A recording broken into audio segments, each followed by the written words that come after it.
មនុស្សឥឡូវផ្លាស់ប្ដូរហើយតើអ្នកទាំងអស់គ្នាមានចាប់អារម្មណ៍លើរឿងមួយទេសម័យបច្ចុប្បន្ននេះរវាងសាច់ញាតិនិងសាច់ញាតិដូចជាមិនសូវមានទំនាក់ទំនងទៀតទេជាធម្មតាមិនហៅទូរស័ព្ទហើយក៏មិនទៅលេងដែរបើសិនជាសុកស្រាប់តែតាក់ទងមកភាគច្រើនគឺដោយសារតែមានការរវល់ពិធីមង្គលការពិធីបុណ្យសពឬក៏ខ្ចីលុយយុវវ័យសម័យឥឡូវពេលខ្លះនៅជិតគ្នាមិននិយាយរកគ្នាឃើញមានគ្រោះអាសន្នមិនជួយគ្នាមានខ្លះសូម្បីតែចូលឆ្នាំក៏ខ្ជិលទៅលេងស្រុកដែរសេចក្តីស្រឡាញ់រវាងសាច់ញាតិបងប្អូនហាក់ដូចជាកាន់តែតិចតួចស្ដួចស្ដើងទៅម្នាក់ខ្វល់តែរៀងខ្លួនហាក់បីដូចជាបាត់បង់នៅរសជាតិនៃមនោសញ្ចេតនាហើយមានអ្នកខ្លះសូម្បីតែបងប្អូនបង្កើតក៏គ្មានទំនាក់ទំនងដែរតើបច្ចុប្បន្ននេះការរស់នៅរបស់មនុស្សរវល់ខ្លាំងពេកឬក៏មនោសញ្ចេតនារបស់មនុស្សកាន់តែធ្លាក់ចុះពាក្យចាស់ពោលថាជួបមនុស្សកុំនិយាយច្រើន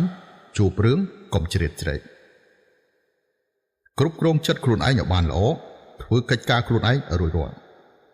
បើកមាត់គឺជាគ្រោះបិទមាត់គឺជាសុខក្នុងចំណោមរក្សាមាត់នៅម្នាក់ឯងរក្សាចិត្តជីវិតមនុស្សក្នុងលោកជួបគ្នាសំអាងលើនិស័យ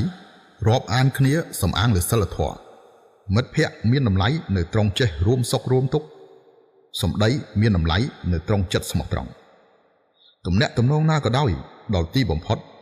អ្នកដែលប្រយុទ្ធគឺសិលធម៌មនុស្សអ្នកអាចដើរឆ្ងាយបានប៉ុណ្ណាក៏ដោយចុងក្រោយគឺអាស្រ័យលើសិលធម៌របស់អ្នកមានពាក្យមួយឃ្លាជាការពិត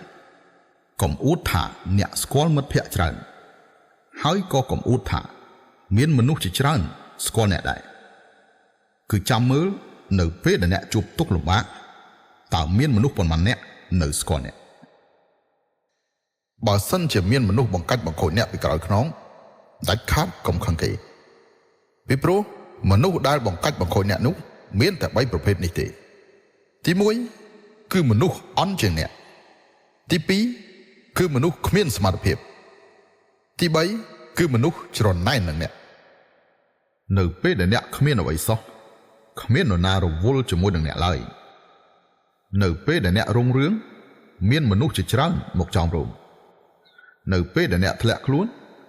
សាច់ញាតិសុទ្ធតែអាចមើលងាយអ្នកនៅពេលដែលអ្នករីកចម្រើនមនុស្សគ្រប់គ្នាសុទ្ធតែចង់គាំទ្រអ្នកពេលទទួលបានជោគជ័យនិយាយយ៉ាងណាក៏សុទ្ធតែត្រូវទាំងអស់ពីព្រោះគេមើលឃើញនៅសេរីសួស្តីនៅលើក្បាលអ្នកទស្សនីយភាពនៅលើដំបូលដូច្នេះអ្នកត្រូវប្រឹងប្រែងធ្វើការចុះ